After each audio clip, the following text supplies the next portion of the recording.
just ground a little bit into this conversation, I adore you.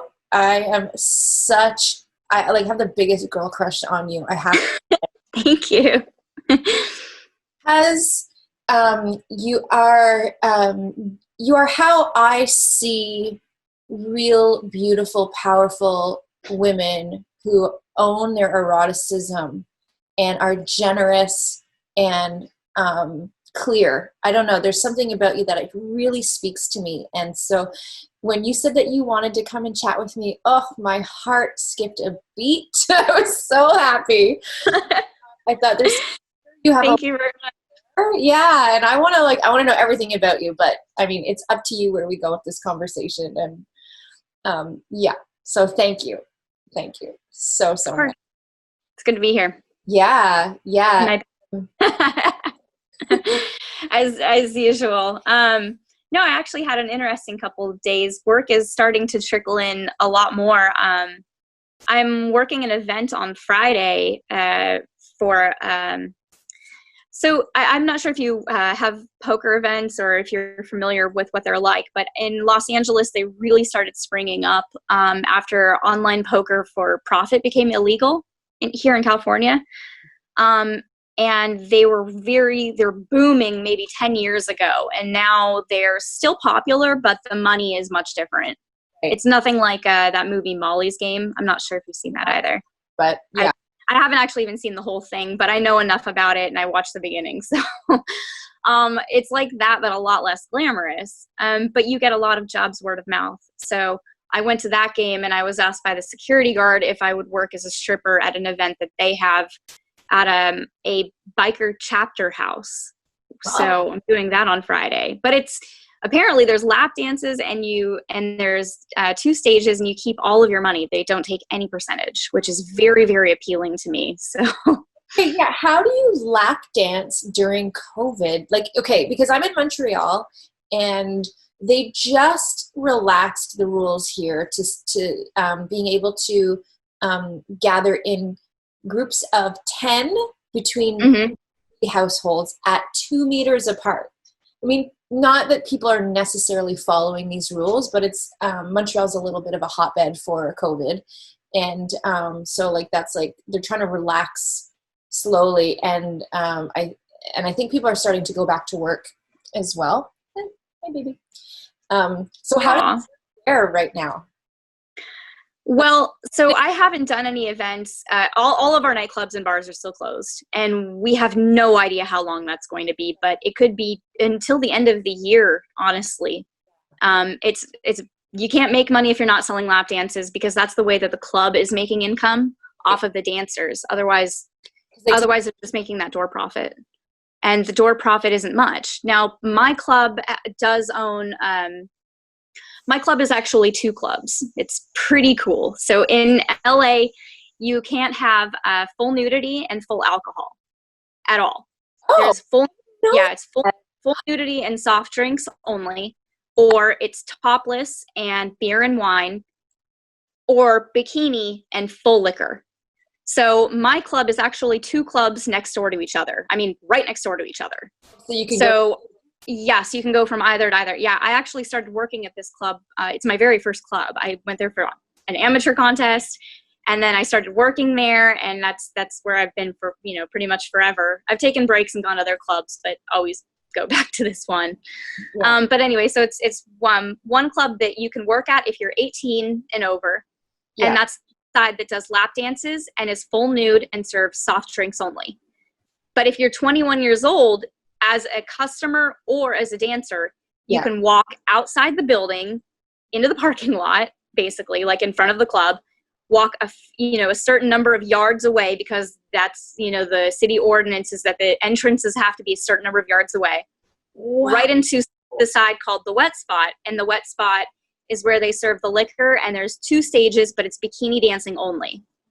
Now, that side is open until 2 a.m. and the other side is open usually a bit later, unless it's Sunday. But so basically you can hang out all night long in the bar side, hang out with a customer, chat with him, let him buy you drinks, whatever, tip you, and then take him over and do lap dances with him or or stay on the other side all night. But the point is that you have two different clubs to work with, and it's phenomenal because it's two clubs in one. Wow. The downside to this, the only real downside of this club that I found is that they take 50% of the lap dances. Wow. And the lap dance prices, as with every other club I've ever been to, have not changed since I started dancing. Yeah. So, so it's $20, so you make 10, but, which I found out was pretty crazy to some. It depends on where you're working. Honestly, the prices are all different, but. Does the club is the decider of the cost or the value, yeah. I should say. Yeah. So the place that I'm working at on Friday is not like a legal establishment. It's just a biker's clubhouse, and they set it up to look like a strip club. And after they have their, weekly meetings, they turn it into kind of a nightclub, and they all kind of party and hang out. Cool. So I'm not sure what it's going to be like. I actually did work an event like that. I don't know, maybe like 2 years ago or something. I kind of walked in, did not like it at all, and then left. Yeah. A lot of the times those places can be, they'll advertise it as a nightclub, and so you don't make a lot of money because there's no real urgency for them to sell anything since they're not making a profit off of you. Right. So a lot of the time you end up just hanging out there and not, you could leave with like $50 or something. So we'll see.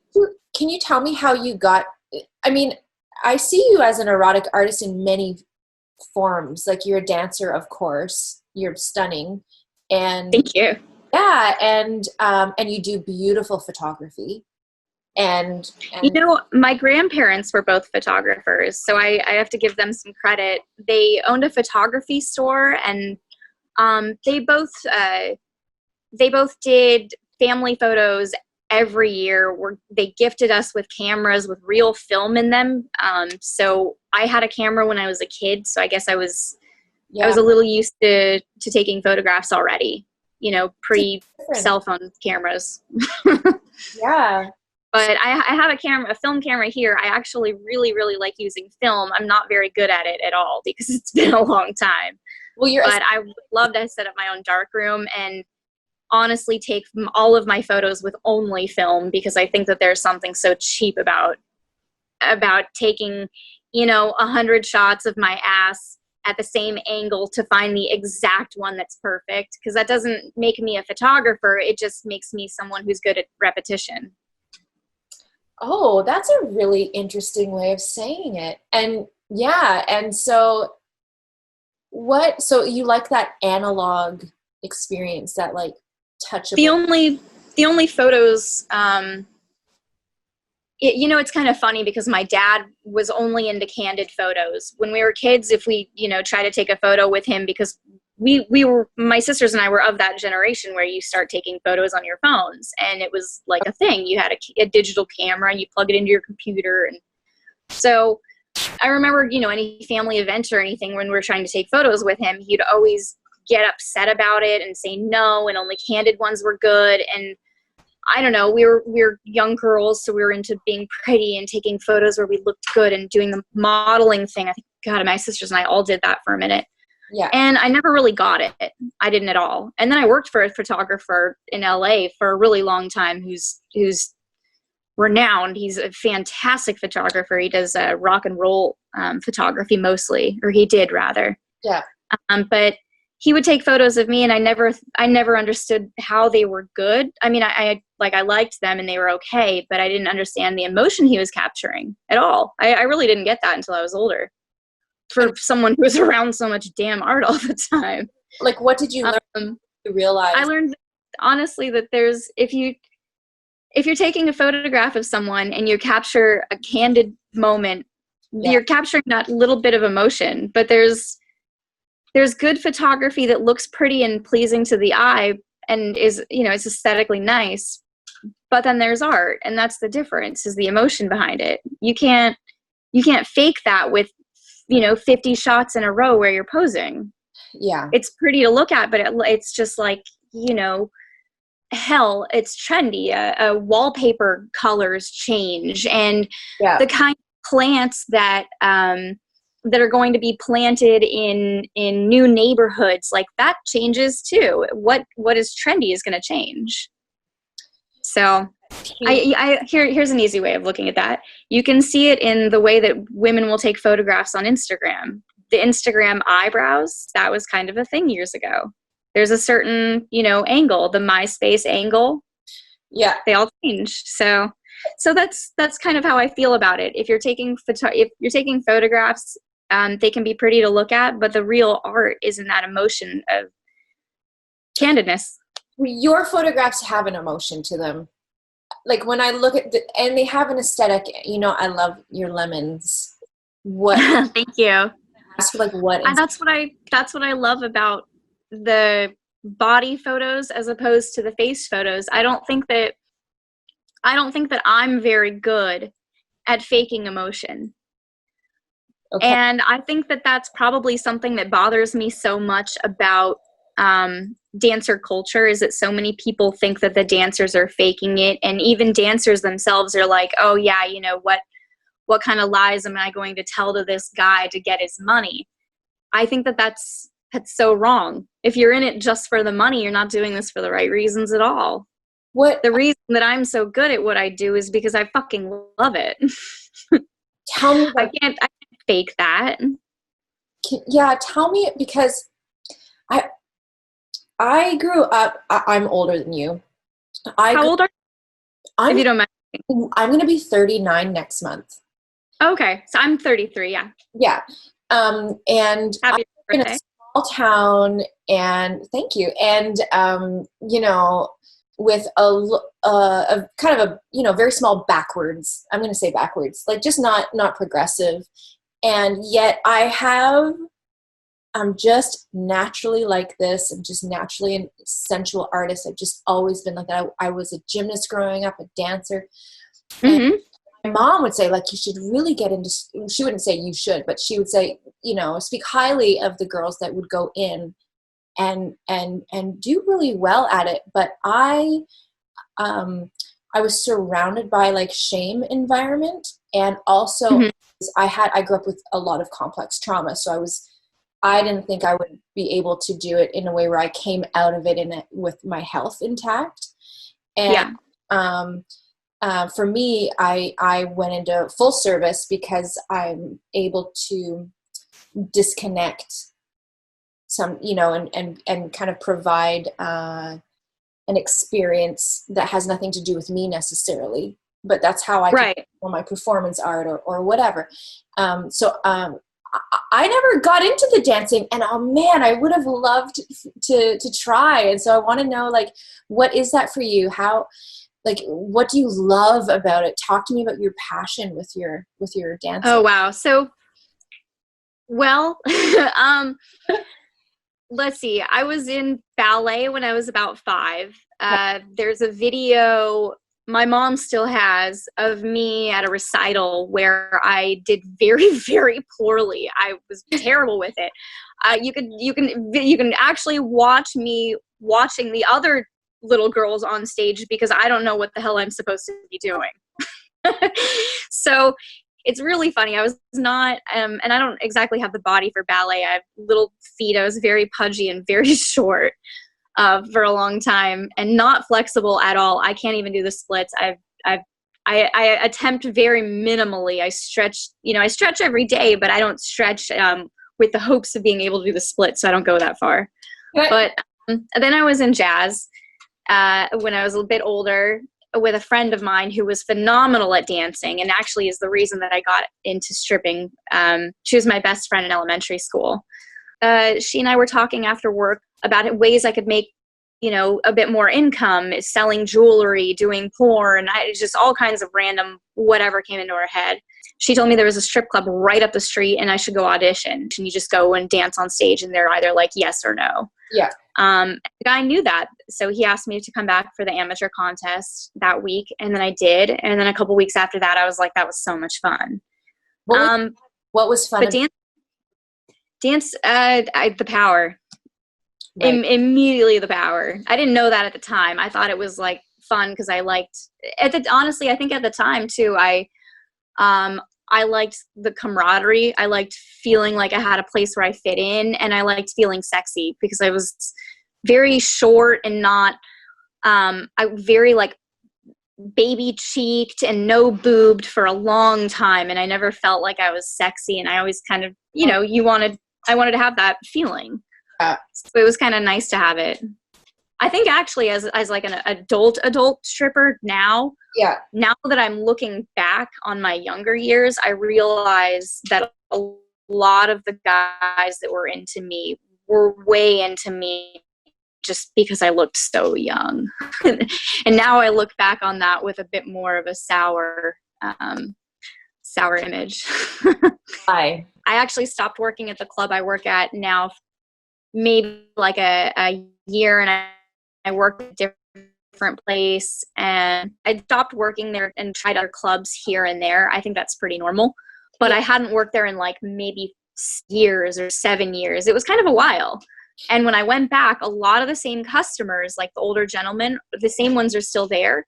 Yeah. But I noticed that they didn't like me anymore because I look older. I mean, I don't look old, but I look more womanly, and I'm more, and mentally I'm older. Yeah. So they just, and me, the fact that they really like young girls and they only went for them, and now, it's total mindfuck. So, okay, I have a question then, because I'm going through the same thing. I'm like coming into myself more than ever now. So this is a juicy topic for me, this like sexuality and age and attractiveness and value thing. Do you like the men that are not interested in you because you're older? Is it more because like there's like a pedophilia thing, or do you just think that we're just conditioned to really value youth? Like, I think that it can be both things, but I do think about that a lot. And how do you combat that? I think that for some people, like, okay, so I have many different customers who view me and like me for a different reason, a different aspect of my personality. Right. Now, I have one customer who I have noticed really, really likes it when I wear any of the clothing that I have, because I have a ton of clothes, but he really likes it when I wear any clothing that looks like it's from the early 2000s. Okay. And he bought me a necklace that was really popular around that time. Like if you didn't have that necklace, it was kind of like you weren't cool or whatever. So he bought me a necklace from that time. And I've noticed that anytime I'm wearing these things, he really loves it. He notices it. He compliments it. And I started to ask myself why that was. And the longer I knew him, the more I got to know him, I realized, well, shit, that was when he was at the height of his happiness. His happiness, yeah. His own happiness. And so what he finds appealing isn't necessarily that I look like I'm young or, like a little girl or something. Because for me, that type of attire I wore when I was a little girl. But for him, he was older then. For him, he was in his mid-20s at that time. Or I'm sorry, he was actually in his 30s at that time. I'm time jumping. Yeah, he was in his 30s at that time. So, he was like my age. And for him, that clothing just reminds him of the time when he was happiest, when he was at his physical peak. He hadn't gained weight yet. He hadn't had family members die. His wife was still in love with him. Girls still desired him. And guess what else? He still had opportunities. He hadn't failed enough in all of these other areas yet. He hadn't gotten old. I appreciate this insight.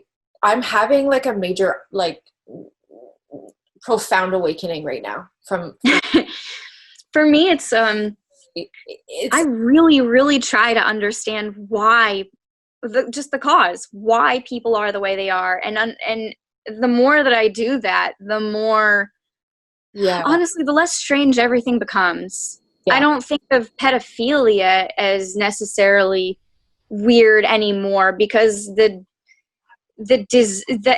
don't look at it as, oh, this guy guy wants to fuck a child even. And in some cases, yeah, and it's not like I'm saying this is right. I think that in society there should be barriers and restrictions, of course. Yeah. However, I think the mentality for a lot of people is that purity and that innocence. That's what's attractive, that essence of good, that wholeness that you find within a child that you can't as an adult, because like I mentioned before with the other guy, you haven't failed. Nothing is sad yet. The world hasn't come crashing down and you realize your own limitations and your own reality and the fact that you're going to die so much sooner than you really realize. And the older you get, time is just going faster and faster and faster. And that you don't have that image of time when you're a child. Your time doesn't go by quickly yet. I mean, good Lord, how many times do you remember being a kid thinking, oh, if I was only older, oh, if I was only older? All the time. But where is that moment where it reverses? That moment where it reverses and you start wishing, oh, I wish I could go back. That's when you're old. That's when that, I don't know, you get woke or whatever to your own mortality. And I think that sex workers create that fantasy. That's something to strive for. Yes. It is there. It is real, and you can go and find it. Yeah. Baby steps, no matter at what age too. I mean, I feel like I'm going through a renaissance right now, personally. So like all of the things that I was scared to do, I'm just doing it now, which is why I'm even doing these interviews, because I have been in the sex industry in one way or another for a very long time, but never fully in, for my own feelings of inadequacy or whatever, or even just technology. Like I just didn't understand it or whatever. And now I'm like, damn, I can't go back and do it from 25 or 19 or whatever, even though I really succeeded, but I can do it now. And I can do it now from this place. I'm not starting from zero. I'm starting with all of this lived experience and wisdom and deep appreciation for other workers in the industry. And I still have beginner's mind, like child's mind when talking to people, because I think what I'm doing now is building community, which I never did before. I completely understand that feeling. I went through a phase where dancing was not interesting to me anymore. It was, I'd reached, a peak, I suppose. And from that peak, I went down. You just fall. Nothing was interesting. I wasn't making any new money. There was no dance moves I wanted to learn on stage. I lost interest. And that it happens with people in their careers. It happens with jobs, not just us. Yeah. And I started doing a lot of poker games and doing other jobs, and travel dancing has actually really helped to bring back a lot of that spark, because when you're in a city and you're only there for a limited time, you want to make an impact, I suppose. It's fun. No one knows who you are. They don't see you regularly. So you bring costumes and you have certain stage lighting or certain songs, and no one has seen your routine 50 million times. So that does tend to make it a bit more fun. And I've liked that a lot. I would love to see you in Montreal dancing. I mean, I'm definitely coming to see you in LA when we can travel again. I'm bringing Parlor there for sure, and I would love to watch you dance. I would think that would be such a treat.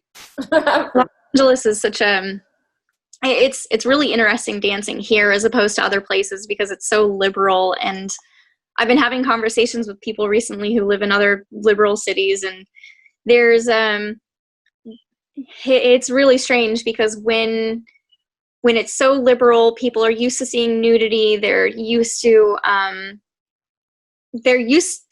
a certain level of art or flesh being shown. It's not as conservative. Yeah. And that actually makes our business decline. Whereas in conservative places, people are just they have such a drive and a desire for something that is that they're not used to.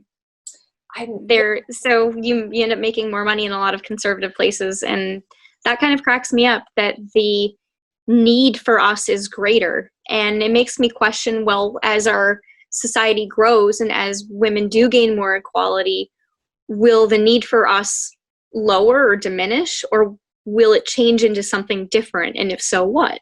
Well, so I have these questions all the time. Oh, me too. I see, the way I look at it is that the good ones, the good sex workers in the field, are medicine people, because sex is medicine. Intimacy is medicine. Yes. So for me, the goal is to elevate the profession to a medical degree of some sort. Right. Like if we could shamanize these women, you know, and I don't want to say certified, because that removes anyone's access to it, because I believe that women have so much medicine in them. And it's so hard to offer, you know, I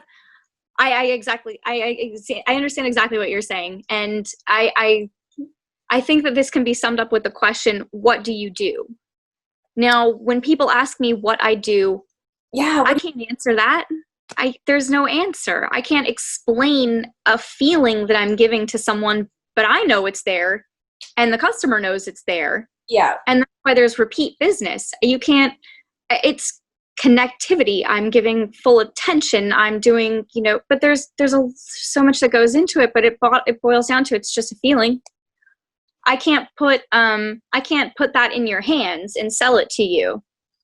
And I can't force it either. So it's an agreement. I love the idea of it being necessary, because goddamn it is. 100%. But the reason that we have such a problem with legitimacy in this world is because of that. People want a tangible item. It's consumerism. Well, how do we sell this? You know, it's bizarre. You could barely convince someone that therapy is necessary. That's a new thing. Well, as long as men are in control of what capitalism looks like too, I think that has a lot to do with it, because once it becomes normalized for women to have so much control over their image and their sexuality and their money out of their sexuality, it will destabilize the economy in a way that is scary, I think, to the powers that be. And but how much of this are women just I mean, I understand what you're saying, and women for sure, but how much do women how much do women spend on makeup and beauty products, cosmetology, things? If we want to use our image for good, and when we want to use our power for good, why do we keep investing in things that are ultimately detrimental to us? I wonder that all the time, because we have the power and we have the finances. I mean, good Lord, how many women's hands are in the pockets of men and controlling their finances? There's literally a fetish for it. Yeah. But, you know, then here we keep spending money on bullshit. Yeah. And it's such a personal thing too, right? Like, yeah. We are creating our own problems. We keep having to hurdle over. That blows me away. Yeah, I see that. I mean, I have my own internal struggles, and a lot of it is just like working with like competition and like, you know, being scared that I'm a drop in the bucket, and, you know, get away from that and remind myself that I'm not a drop in the bucket. Like, I'm the ocean with all the other forces of good with these women, you know, and really like the real power comes from like the momentum that we give each other, you know, the inertia that we provide with each other. That power of the ocean is so strong. But it's so sad to see how brainwashed we were growing up, you know, and still are. And so, yeah, and I think it's an ongoing, for me, it's an internal struggle, and it has a lot to do with attention, you know, like I want to receive attention, but I want to control other people's attention a little bit, you know. Right. Like a vulnerable part of my process. But I think for me, by getting to know other workers on an intimate level is what is helping me see so much more beauty and potential and abundance and normalize this whole process, and for me to really get in tune with whatever ego work that I need to do, you know. So I see you promoting these women. It really, that speaks to me in such a profound way, you know. And I think it shows, but like, you seem like a successful artist. So you know, there's this whole process of defining oneself outside of the group that they belong in, and yet still wanting to be a part of a group. So, Yes. When I was dancing in South Dakota last year, this club that I worked at was so cut off from everywhere else. It's in the middle of the state. It's, 3 hours from an airport. Sorry, I'm from LA, so for me that is very, very far. This club in South Dakota was, very, very far from anything. Every one of the dancers would stay in a house right behind the club. Okay. So you basically, you're hired on to work there. They're expecting you to work for at least 2 weeks. You can't take any days off the first 10 days. You have to work every day. Okay. Because they're paying for the house, they're paying for the water, everything is free, but you have to have, you bring your own food and all your own supplies and stuff. And then it was really cool actually, all the dancers had a tip jar on the table, and you would put in for toilet paper and for paper towels and dish soap and, household necessities. But all of these dancers are sleeping together in bunk beds. I mean, there's like 10 to one of the rooms. It's pretty full. It's nuts. And you're sharing three fridges? Yeah, 3 refrigerators, 2 washing machines. Everyone has to take turns showering. And everyone functions in this household. And then at night, everyone's competition. Right. And I loved the fact that we all lived and worked together, because it really did create a sense of unity. And even though you are a competition for everyone and making yourself, like you said, stand out, yeah, you're also working together. Like, hey, I know that guy's into, gothic girls. Why don't you go put on your black outfit and try to hang out with him? Or, there was a lot of that. Right. So it's really cool how we were all able to work together. Yeah. And kind of unify. And because everyone is living in the same house, and there's no like, oh, I'm not getting along, I'm going to go get a hotel. There's no hotel. There's no motel. There's nothing. So it's either work together or you go. And there were a couple girls who they didn't like the vibe, and they stayed for 2 days and were gone after that. So you did see, people who didn't like the community, and the sense that, the sense of the vibe in the air. Honestly, they don't like, this girl and this girl, or they don't get along with this girl, and they're gone after that. But everyone has this like knit sense of who we are and what we are, and everyone's place within the community. And your place within the community was a lot of it based on your age and what you wore at the club. Which was hilarious, because we're all in PJs during the day, but who you are, as we're defined by society was, is she a goth girl? Is she a Playboy girl? Is she, so there's all these defined roles, but we're only in our defined roles when we're all at work. So what was your different role? Like who are you when you step on stage? Oh, good Lord. I'm whatever's going to sell.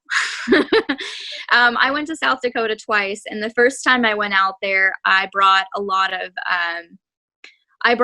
of lingerie, like very lacy pieces and strappy things. And I found that didn't work at all. They liked me fine. And they liked me the best when I wore a thong and a t-shirt that I tied into a knot. Yeah. A regular t-shirt that I had just brought as PJs. That's what they liked me in. And so that's what I mostly wore the first time I went out there. But I basically had one outfit. So the second time I went out there, I brought cut off, ripped things, basically a lot of my more trashy style clothing. Right. Like I have a t-shirt that's a crop top and it says trucker fucker. Yeah. They love, so that kind of stuff. They loved it, but they didn't go for me as lingerie girl. So second time I went out, I made more money, but I'm the same person. It's visual, it's so visual, but you're not getting to know someone, in depth when they're getting naked for you. You're just like, am I into that? So Yeah.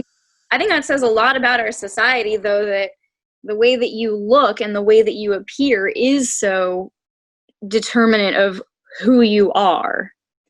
And how do we get away from that? I don't know. It changes in time. Okay, I have a few for you now that you've been listening to. I'm curious. So you're married. Yes. Can you talk to me about that relationship and your work? Because I'm in a relationship and it's the most beautiful relationship I've ever had. I've been in relationships where it wasn't good. So like, what does that look like for you with your, I guess. I dated, let's see, my first relationship, my first relationship out of high school ended very, after a very brief amount of time. My best friend got me into dancing. Mm-hmm. After a time, I met a guy. The guy and I started dating. He invited me to a New Year's party. I invited my best friend, the makeup artist. She met his older brother at the party and they hit it off. His older brother had previously dated a stripper who broke his heart. So he didn't like strippers. He was very against the relationship and made it, he made his voice known. Our relationship lasted about 6 years on and off. We had constant problems. Their relationship ended up in a marriage. They were married for, I think 5 years and together for 8 or something like that. Mm-hmm. But during this whole time that they were married, she and I were not friends. Right. We stopped talking entirely. I wasn't allowed at family events. It got pretty bad, very heated, because she was trying to back the person that she loved, and I was trying to retain a relationship with the guy who I was on and off with because of all the problems in the family. So there was a lot of back and forthness, and I lost a best friend, and I went through a very, very rough time. After that, during it, it was very hard. Yeah. And dealing with a lot of the problems and issues I was having with, is stripping good? Am I a bad person for doing it? But, am I a bad person because I think that women should be allowed to do this and this, and society says it's bad? So it was a whole hot mess. But while I was dating him, he had asked me not to strip anymore because that seemed to be part of the problem. And so I stopped dancing for like a month and realized that I went back to it because I liked it. And that made me feel like, am I a bad person? Do I disrespect him? So It has been really intertwined. Dancing and relationships they've been like this for me. Yeah. My relationship now has nothing to do with dancing. I actually met him a very long time ago. And and we have one of those relationships where we talk about work and we talk about everything, and there's total and absolute honesty. So there's no issues whatsoever. The guy that I was with before this and after the other guy, I met at the strip club, and he started out as a customer, and then years later I saw him again after a gap, and then we started dating, and he was still super jealous and worried I would go back to dancing or cheat on him, and those were his own problems and issues.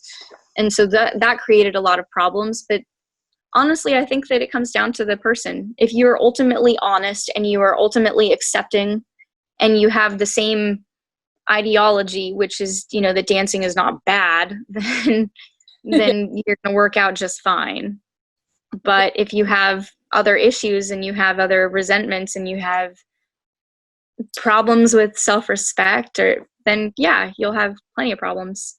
Do you think that it's reflective of your own personal work with your acceptance of your work? Like the less you're like, is this bad or good, the more you can be like, take it or leave it. Or do you think Oh gosh, I constantly ask if it's bad or good.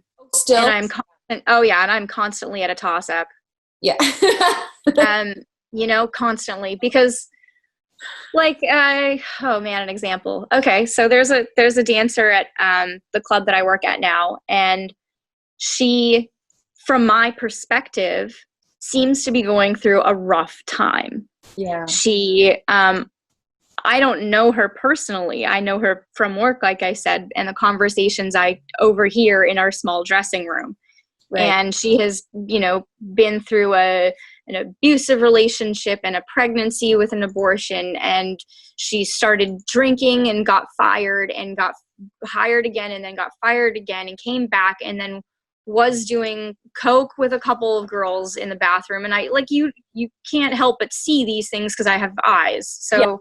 And it's not in any way judgmental, because I think back on myself and I'm like, wow, yeah, I was in the bathroom in the, coke stall before. I've been that girl. I've done that. And then other times where I caught myself like she'll be crying over a boyfriend that did this, that, and the other. And I look at her and think, oh man, I used to be that same person. I had that same emotional breakdown. And I guess you just look and realize that you're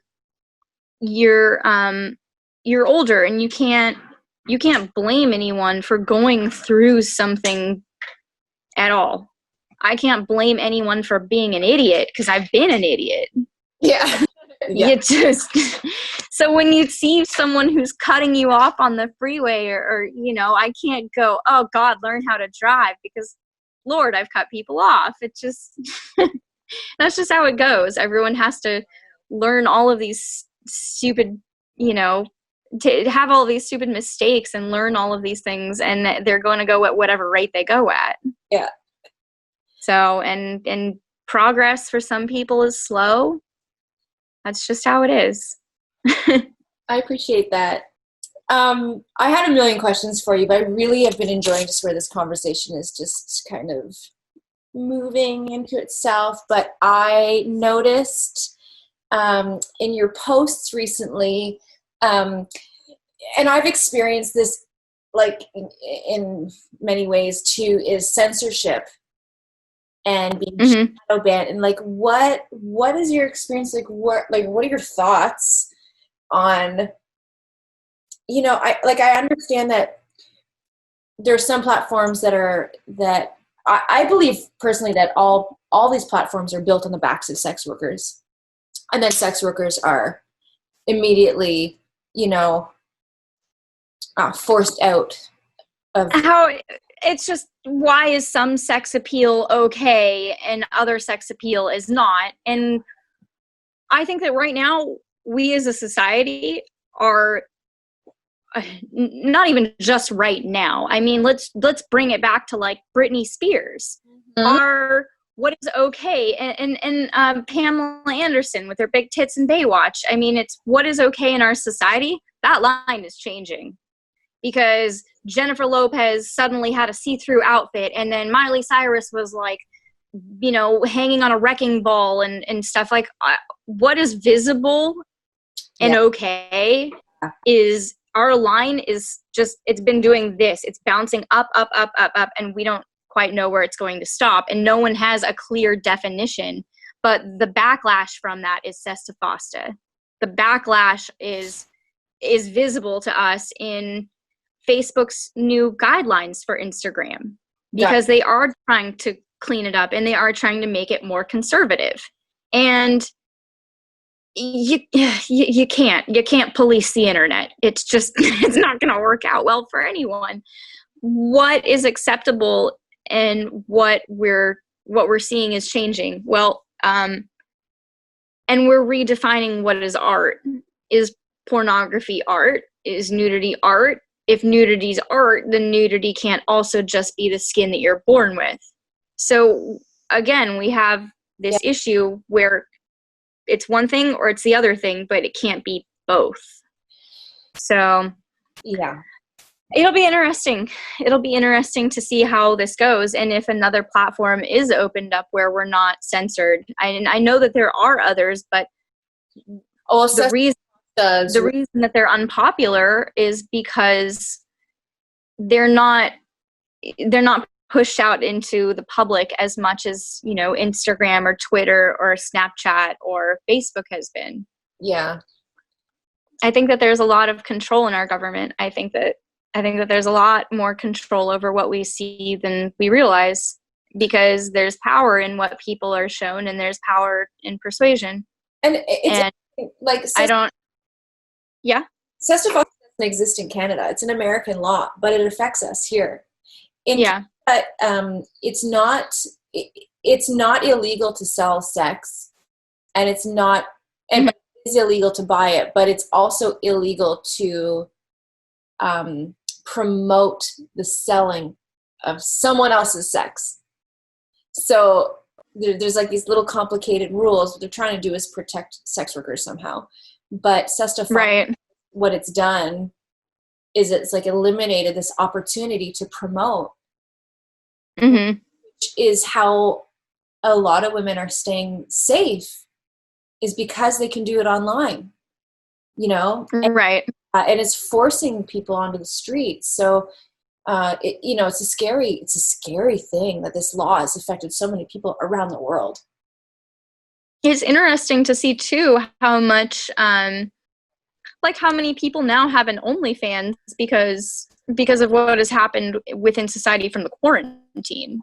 Oh yeah, I just started. Like you see, they're like regular people who had regular jobs, and suddenly, guess what? Sex work doesn't seem, you know, so unappealing anymore now that you can't feed yourself or provide for your child.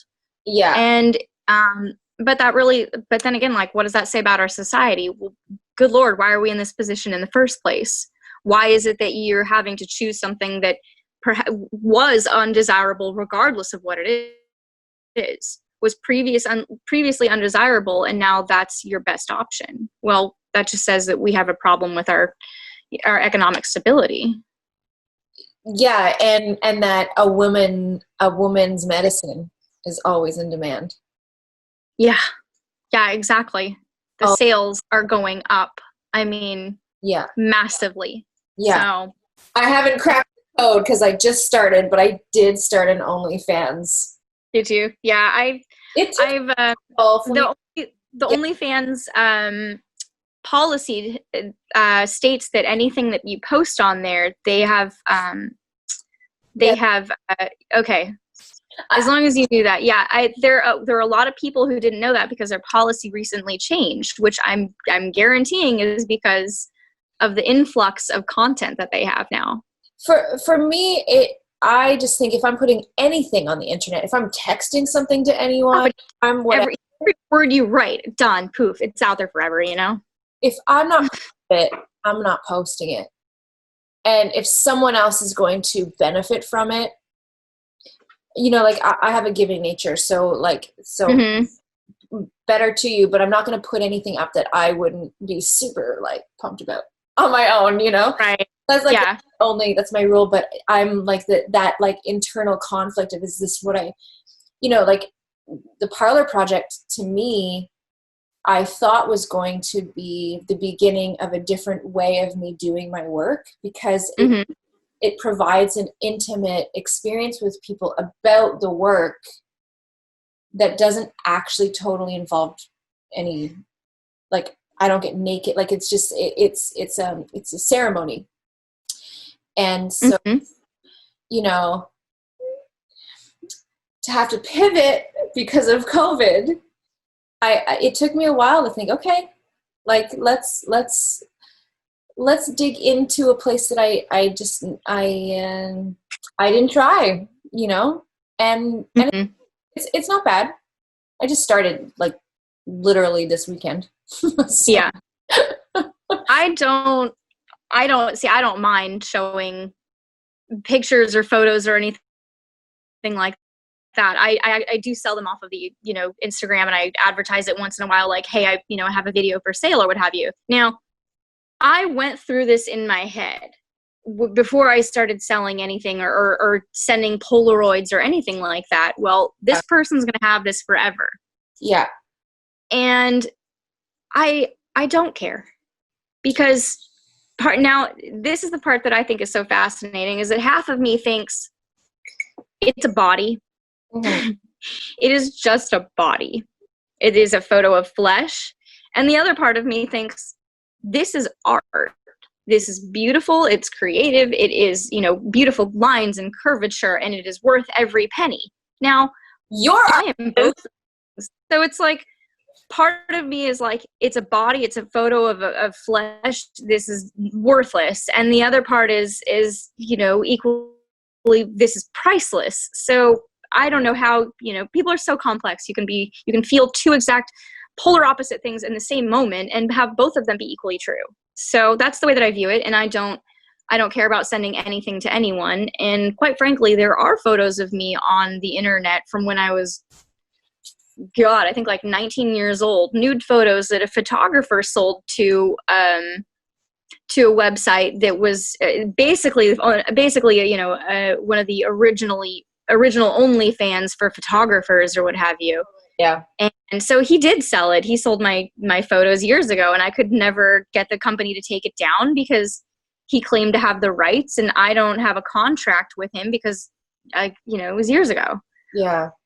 So things like that happen. Your photos get on the internet. A body's a body, and at the same time, it's your body. So you want to be protective, but you also want to free it. And I've just come to the acceptance point of, well, I just don't care. Yeah. Yeah. Your body is on camera in our society so often. You go to London or, drive through a red light and you've got your photo taken. It's just, it's such a part of our society now that you can't escape it. Well said. Well said. I'm really happy. Thank you. Thanks for having me. Yeah, no, you're a deep thinker, you're a broad thinker, and you're an artist, and you're just totally in line with the things that excite me. Like, I don't know how my boyfriend and I were just laughing, like, I love your butt so much. I keep showing him photos of your butt because I just think thanks. When I meet customers at the club, if they ask for my phone number, I pretty much give out my phone number to everyone. I have one phone number, and it's been the same number for years because, a lot of reasons. But anyway, I always save it in their phone as the one with the ass. Oh, yeah. Because I've been asked, I've worked at the same club for so long that a lot of people will come in and they'll ask for, a dancer, but dancers change outfits, you change what you look like so often that it's hard for people to place. And so many times people have called in and tried to describe me, and they're like, well, she has a really nice ass, and they immediately know it's me. And I love that, and I'm so flattered. I love it. It's great. My husband loves hearing about how much people love my ass. Like a trophy. You have a trophy ass, and I got it from my mama, but yeah, but a lot of lap dances I think help maintain it for sure. Yes, yeah, getting low. Okay, thank you for that. My one last question, which I'm asking everyone at the end because we're coming down to a close, is if you were a flower today, which flower would you be? And why? Do you know what a Bermuda Buttercup is? Oh, what? A Bermuda? Okay, I have to research a Bermuda Buttercup. Okay. Bermuda Buttercups are a type of clover. They're very common everywhere in California. They bloom heartily in the spring, and they grow from little tiny, tiny bulbs. They are a weed, though. Okay. And to get them out of your garden is a bitch because you have to dig up losing my phone again. You have to dig up everything. And the bulbs are minute. I mean, very, very, very small little white things. So you pretty much just kind of pull them out every year. I know, and you said, what kind would you like to be? And I'm like, a weed that you pull out of your garden. Well, Yeah, like you resonate so with this like Bermuda buttercups are edible. They smell lovely. They're very delicate little yellow flowers, but I like that they're tenacious. yeah. I pull them out every year, and every year they come back. Every year, no matter what I do, I can uproot them, I can pull them out. It doesn't matter, and I like that. They're not one to go down without a fight. But they're delicate. They're the most delicate little things. If you look at the petals, they're so soft and small. It's not even like a thistle with thorns. There's no thorns about it. It's like, yeah, we're just gonna keep on ruining you, but in the most nice and polite way possible. Like, hi, we're here. We're delicate and small and graceful, and we're not leaving. Yes. To me, that's, that embodies a lot of women, the persistence, the tenacity. Well, so I love to your tenacious, enduring, delicate. You can be all of those things. Yeah, you can be strong. Yeah. While being so faint and soft. I like that, the duality. I appreciate that a lot, and I know that there'll be a lot of people that will connect with that. I'm gonna just thank you again. Thank you for having me. Yeah, I hope that your wisdom and your experience and your expression helps other people connect with the humanity and the medicine that you bring and that a lot of sex workers bring, and helps us to, be filled with loving kindness. That makes me very happy to hear. Yeah. Thank you. Thank you.